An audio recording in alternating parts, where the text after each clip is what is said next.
We were in the local bar, celebrating the end of the week over a few beers, when Gerald Wright's booming voice cut through the jukebox silence.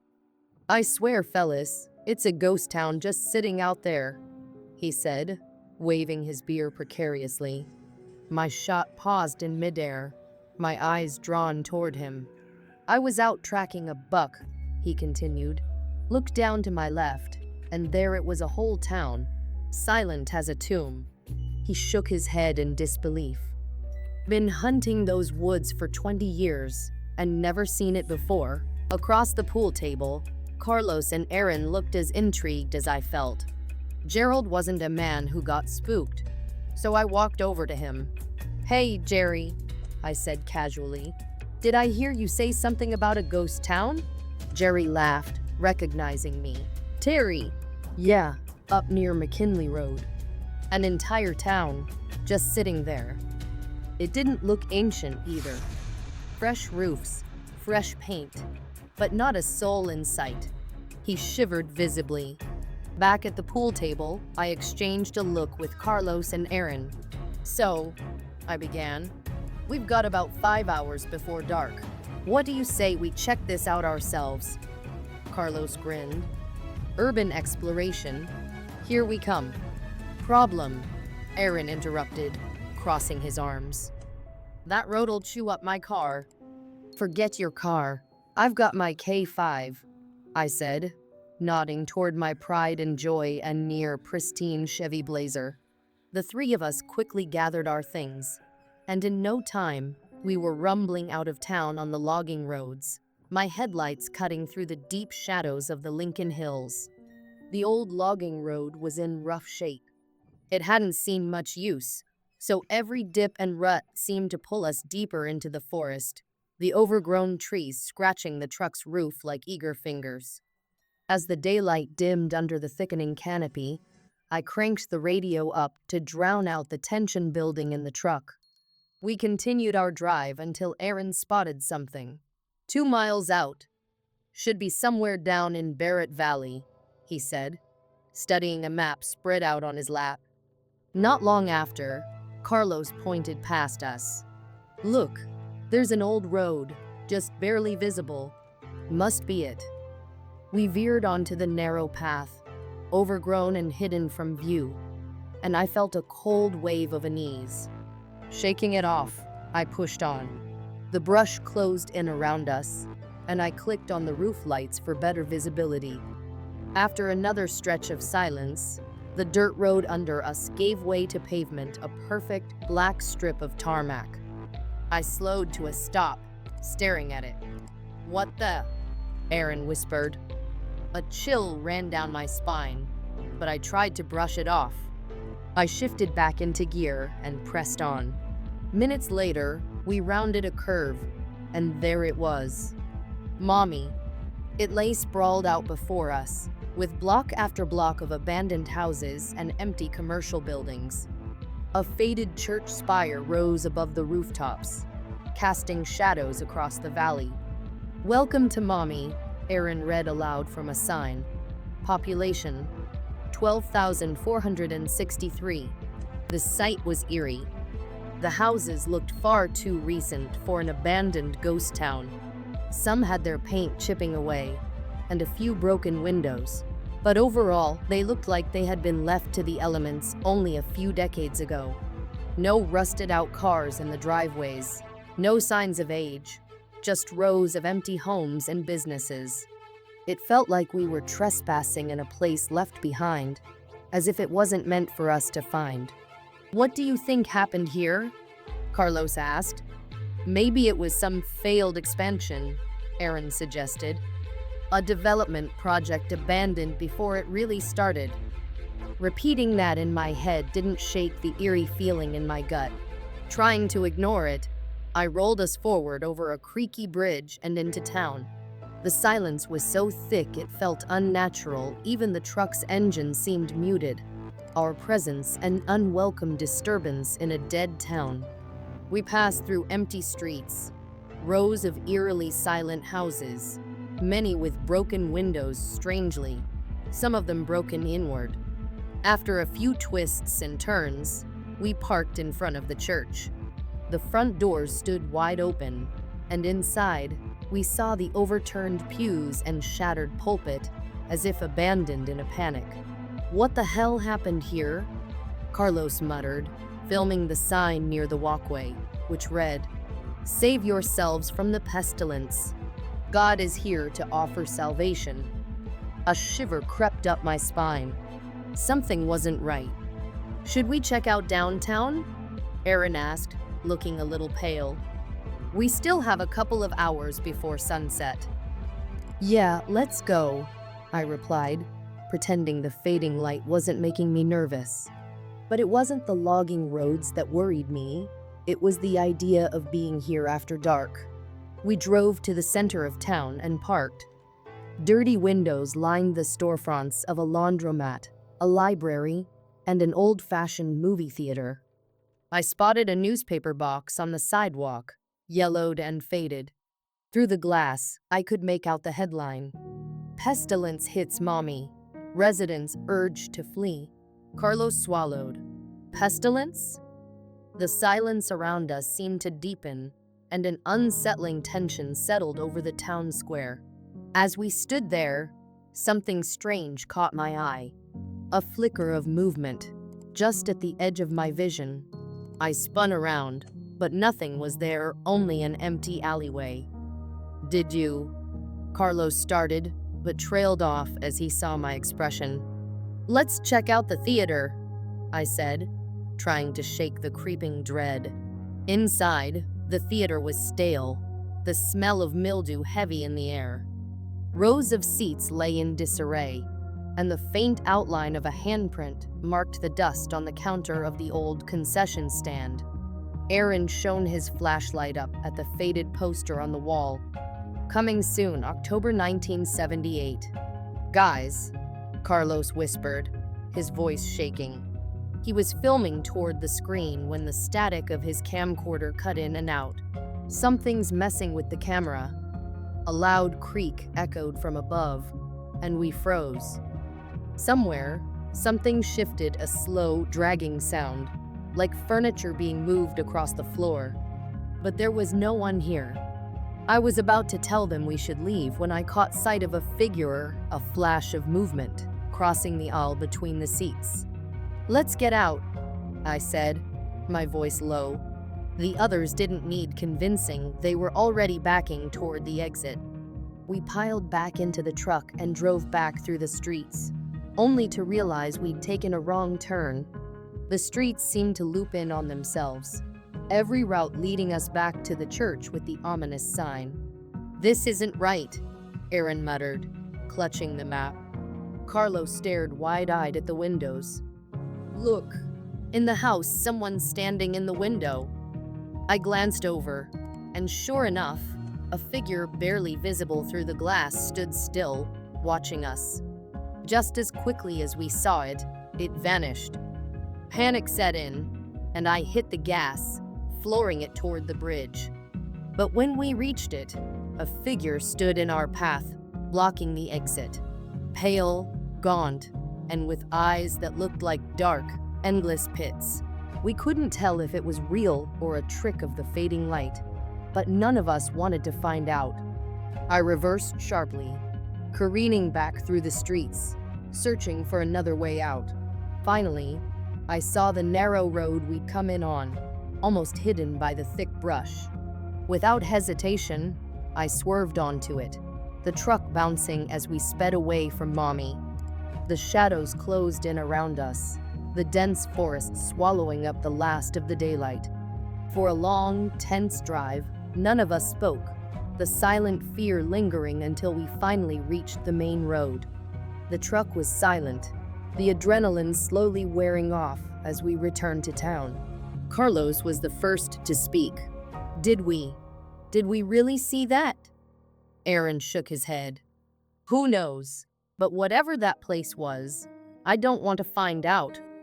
We agreed to never go back to Mami.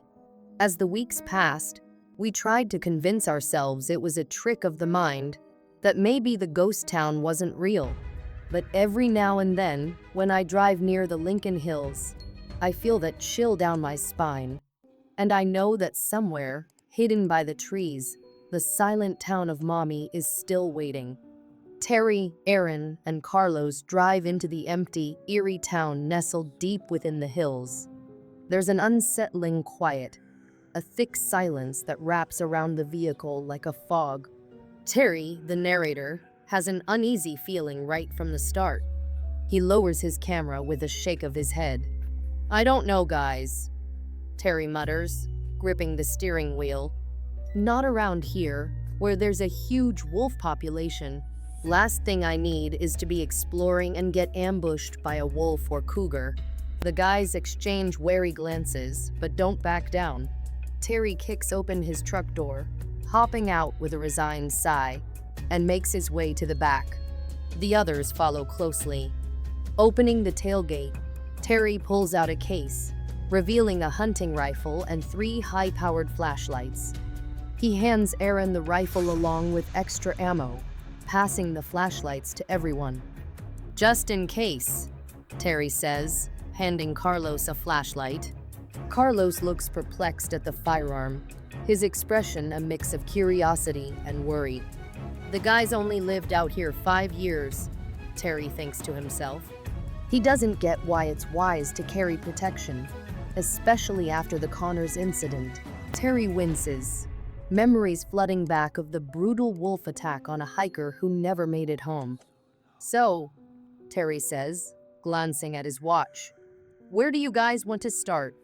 We've got an hour or so to check this place out if we want to be back before nightfall." Carlos raises his camera, glancing around, clearly intrigued. "How about the library first? Then we'll head over to the newspaper office. Maybe we can figure out when this place was abandoned." Terry shrugs. "Sounds like a plan," he says, though he's wary. Libraries are usually his comfort zone, but something about this one feels different. He quickly outlines a plan. "All right, you two go check out the library and the newspaper office. Watch your backs. Don't split up." He motions down the other end of the square. "I'll check out the garage and the video store." Carlos raises a brow. "How are we going to stay in touch if anything happens?" Terry digs back into the truck, retrieving a radio, and hands it to Carlos. "Here, Channel 4. I'm on it too." The friends nod, exchanging glances that say more than words. They whisper a quick, "Stay safe," then part ways. Terry watches as Carlos and Aaron head toward the massive wooden library doors before he turns, walking down the middle of the deserted street. The feeling of isolation grows stronger with every step. Terry's boots crunch on dead leaves scattered on the asphalt. The faint whistle of the wind and the occasional echo of his own footsteps heighten his unease. This place feels wrong, he thinks. Not just abandoned dead, like it is waiting. He approaches the garage, noting the shut bay doors and dusty, cracked windows. With a shiver, he grabs the door handle, giving it a tug. It creaks open, a small bell jingling from the inside, breaking the oppressive silence. Stepping inside, Terry shines his flashlight around. The main counter stands as a silent sentinel, cluttered with forgotten parts and dusty oil cans. A flat-screen monitor sits atop the counter. Terry freezes, his pulse quickening as he processes what he's seeing. "Wait, that's a modern monitor," he mutters aloud, frowning. "How in the hell?" The Dell logo is barely visible under a layer of dust, and there's no computer tower in sight. Shaking his head, he vaults over the counter, inspecting the setup more closely, feeling an overwhelming sense of confusion. It's like someone was here recently. BTY? He turns and moves into the repair bay. His flashlight catches a flash of metal in the far corner. Approaching it, his heart skips a beat. It's a brand new Cadillac Escalade. Or, at least it was new. The undercarriage is coated in rust. The paint faded as if it's been abandoned for years. A shiver of dread crawls up Terry's spine. "What the actual?" he whispers, trailing off as he stares at the vehicle. The license plate is faded, with no readable date sticker. He spins around, gripping his flashlight tighter. His instincts scream at him to leave. Scrambling back through the garage door, he grabs his radio, his voice trembling. "Guys," he calls. "There's something strange going on here." Static crackles before Carlos's voice filters through. "You're telling me there are brand new computers at the library desk, and some of these books. We've never even heard of them." Terry's fingers clench around the radio. "Ready to get out of here now?" There's a pause before Carlos responds. "Just 5 more minutes, Terry. We're at the newspaper office. It's our last stop." Terry closes his eyes, debating. "Fine," he mutters, "but just 5. Carlos coughs heavily in the background, and Terry stiffens. "Hey, Aaron, all right?" he asks. Yeah, he's fine. Probably just some dust from the library," Carlos replies. Terry sighs and clips the radio back onto his belt, trying to shake off his nerves as he heads to the video store. The sign above the video store is faded, reading, "Nostalgia Video." Terry steps inside, shining his flashlight around. Dust covers every surface. Posters cling to the walls, barely recognizable under the grime. He approaches one poster near the entrance, using his sleeve to wipe away dust. His eyes widen. It reads, "The Nun 2-20th Anniversary Re-Release. Rent on Blu-ray." "What the?" he breathes, baffled. The Nun came out in 2018. It's only been a few years. An icy dread settles in his stomach as he stumbles backward. His flashlight glints off the rows of VHS tapes and DVDs, now feeling like relics from a forgotten world. "Time to get out of here," he murmurs, voice barely a whisper. Just as he turns, he hears the door to the newspaper office across the street slam open. Aaron and Carlos dash out, faces pale as though they've seen a ghost. Carlos clutches something tightly in his hand. "Guys?" Terry starts, but they tear past him, yelling, "Run!"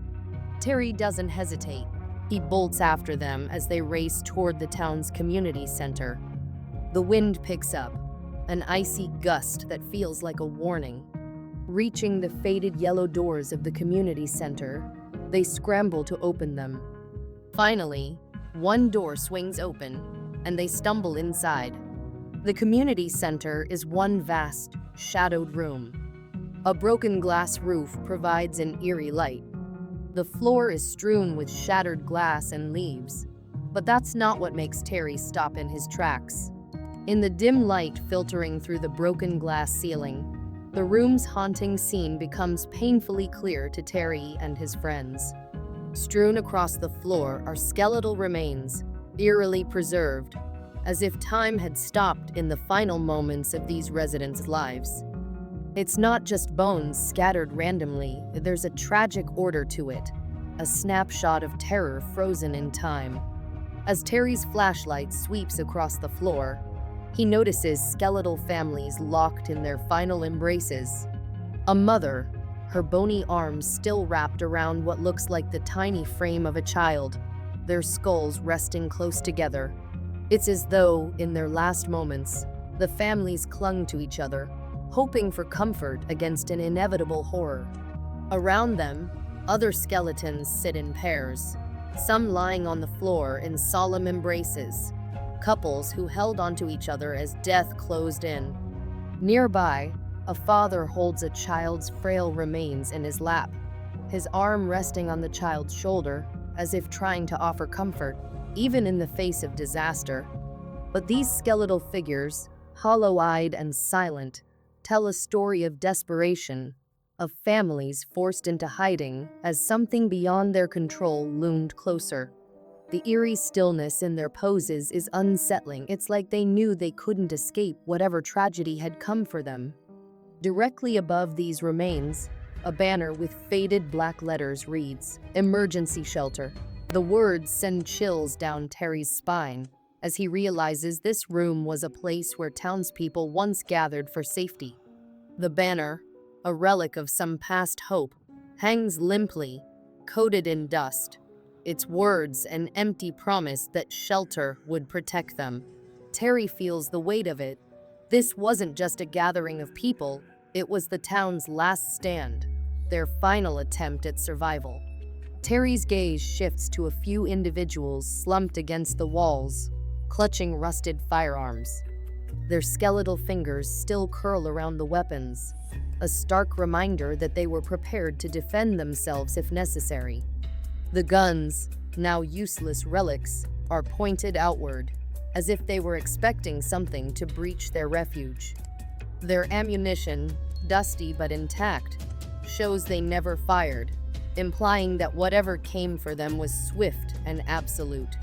Carlos's hands tremble as he holds a crumpled, yellowed newspaper, its edges brittle with age. He thrusts it toward Terry, his eyes wide and haunted. Terry squints, struggling to read the print in the dim light. The headline leaps out at him. National death toll rises to 190 million as president declares martial law. It's more than a historical artifact, it's a message from the past, a relic of the day everything collapsed. The enormity of the words hits Terry like a punch. This wasn't just a small-town tragedy, it was a nationwide catastrophe.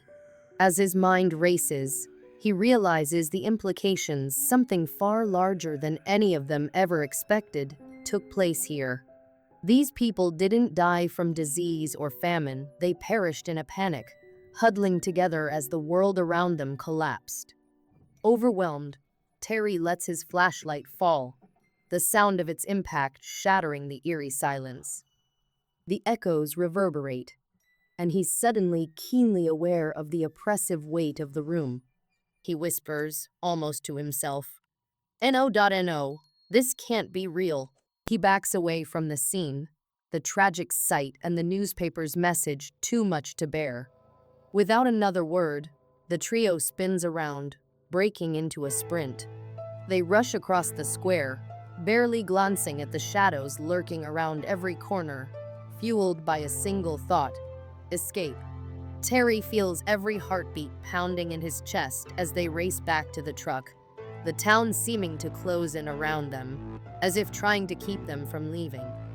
Back in the truck, Terry's hands shake as he jams the keys into the ignition, turning it over with a roar. Carlos gasps, "My camera. We have to go back for it." But Terry's voice is steel as he shouts back, "No way. We're never going back there." He hits the gas, and the truck lurches forward, speeding down the narrow road that snakes through the hills. In the rearview mirror, Terry catches one last glimpse of the town, a silhouette against the fading evening light, its silent buildings appearing to watch them go, as if they were mere intruders in its forgotten history. The sensation sticks with him as they finally break free of the forest, and the town disappears from view. Hours later, they arrive at the nearest police station, battered by exhaustion and shock. Terry stumbles inside, his mind reeling as he tries to explain the bizarre sight they witnessed. The sheriff listens, his face a mixture of amusement and pity, clearly unconvinced. "Son," the sheriff says slowly, "there's nothing up there but an empty valley. That place has been dead for years." Terry's mind races as he tries to comprehend this. How could the place they just visited be merely an empty valley? What about the banner? The newspaper? The skeletons? A team of deputies is sent out to investigate, but they return hours later with a simple report. Nothing but trees and hills. They shrug, casting skeptical glances at the trio. As Terry and his friends drive away, a feeling of unease lingers. He can't shake the memory of the banner, the newspaper, the skeletal families. The image stays with him, haunting him like a dark shadow. whispering that the town, though hidden from plain sight, is still out there waiting for someone else to stumble upon it and discover the tragedy frozen in its silence.